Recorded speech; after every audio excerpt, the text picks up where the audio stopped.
When I'm underwriting a small apartment complex, I like to look at it in a couple different ways.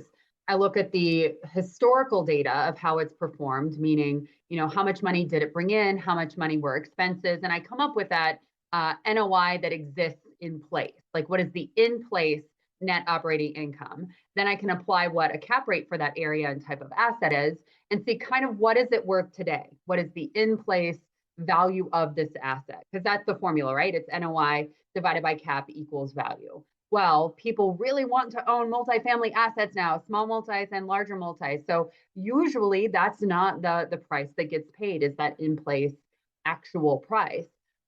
So I also look at it a second price. So aspirationally, what could this deal be worth? If I'm not currently collecting market rents, what should rents be collected at? What should expenses be? What should aspirationally, if I manage to it, that NOI end up being? Apply that cap rate and then see kind of that aspirational price. I don't want to buy an asset at the very kind of top of what it could be worth. So I get the opportunity to pay to do all of that stuff that the previous owner didn't do to achieve those higher returns.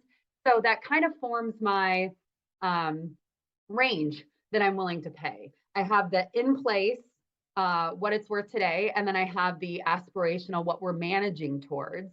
And then I know, how much work, how much brain damage I'm willing to give up to reach that aspirational price. And I kind of pick somewhere in between. So I figure out what is my maximum price I would pay based on that range that I've established from doing the math that way.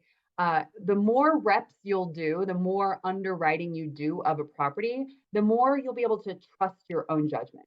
This whole thing is there's no perfect fit, there's no perfect number, there's no perfect price, there's no teacher giving you a check mark on your homework. You're just figuring out based off of numbers, kind of what is reasonable enough for you to pay.